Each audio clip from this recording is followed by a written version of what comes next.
my desk. Now this is gonna vary if you want to keep it or not. It's pretty self-explanatory. We'll start off from here.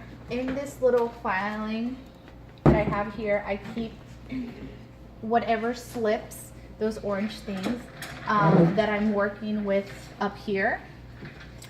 And then I keep their personal folders in here, just because typically when we have a deal, it can take anywhere from a week after they sign it to get it processed and us getting paid.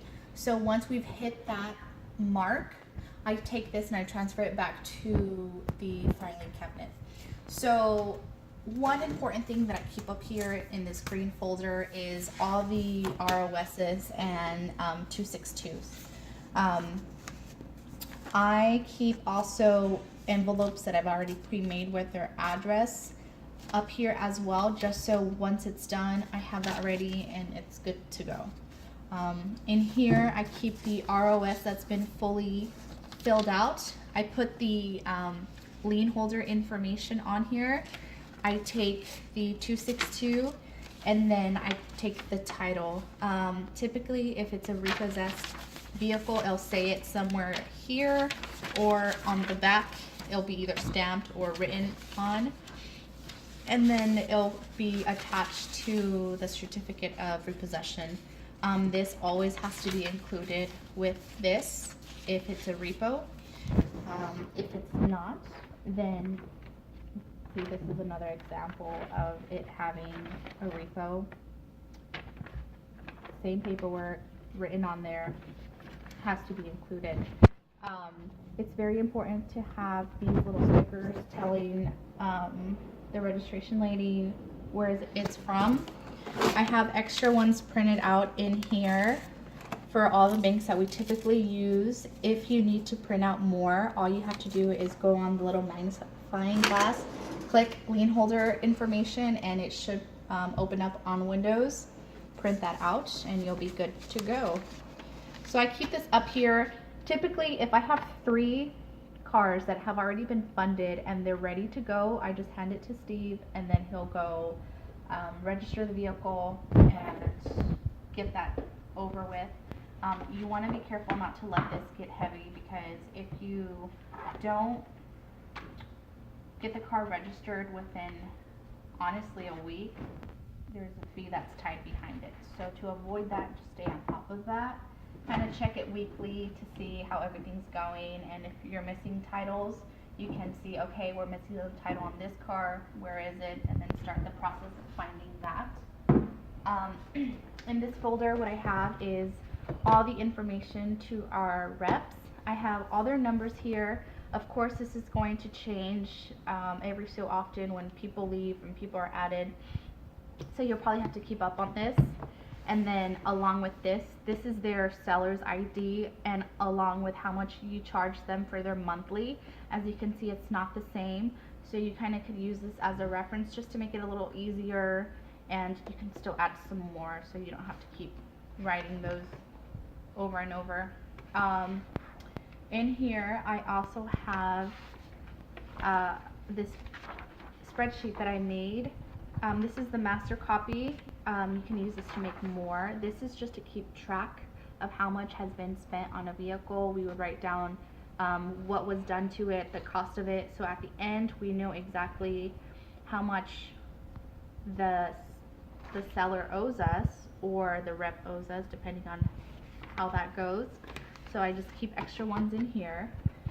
This is what I use to organize deals we're working on instead of having them all over the place.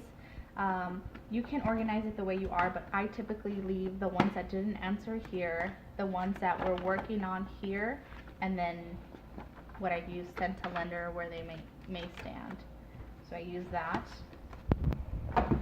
In this folder, I keep all the contracts that we've signed. This is for the accountant purpose.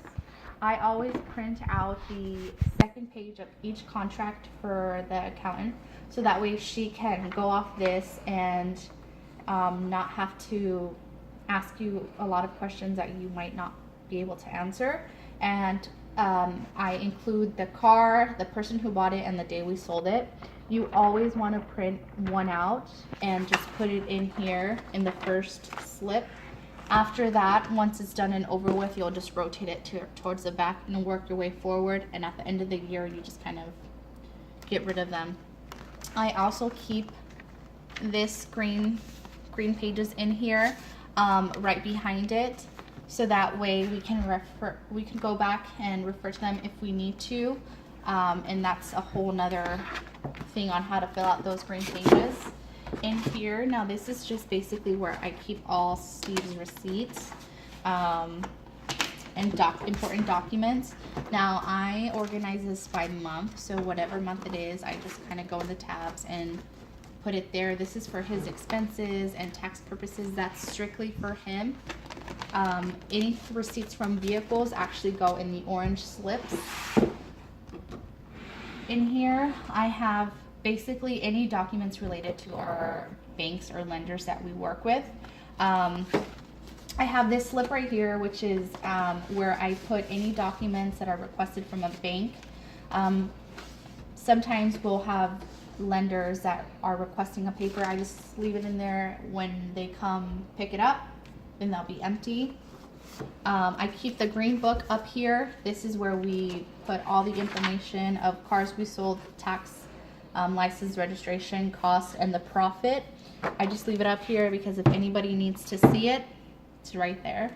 Right behind that, I keep the 262s. You want to make sure that you look out to see that we have enough. Typically, if we have about 10, I would say 15, it's time to get some more because these can easily be mistaken and we'll have to do another one. And then from here, it's all just kind of organized by bank. If we have documents regarding a bank, I just kind of leave it in there, and we use that to use as a reference sheet to see, you know, what interest rate, if they're worth using, just really any documents with the people that we use. And then back here I have the dealer's rep. So this is where we get all the documents to our new dealers. This is what they have to fill out every time they become a rep. We need a credit card on file or a checking number. I did make some more. The key is back there. I put key on the back page, so you just use that as a reference and continue to make more. And then anytime that we have a new rep, you have to make sure that they sign a W-9 form with their social. It's really important to get that. So I just leave that back here. And then we also have some more information regarding our warranty. If you have any questions, probably refer to this. And then I have our 24-hour fitness folder back there in regards to our advertisement. If you need anything, it should be there. And that's pretty much how I have everything organized in here. Just kind of keep everything in its folder and you'll be fine. And then this is just very self-explanatory. I have envelopes here. I've already took some time to pre-make some, which I use this stamp. There's some more down there, so check down there before you order some more. And then staplers, just pretty self-explanatory. I usually keep the keys to the back in here. If they're looking for it, typically they'll come here first. I also like to have a wide selection of pins. It's a personal preference. I mean, you can keep them all here if you want. It doesn't really matter. I would prefer probably say keep all the pins in this designated area, but it's up to you. We also have little tabs here if you want to sign a contract or if they need to take a contract to go. Pretty self-explanatory. In here, now these drawers are just kind of organized to whatever preference you want. I just kind of put random stuff in here, but still keep it pretty organized where everything has its place.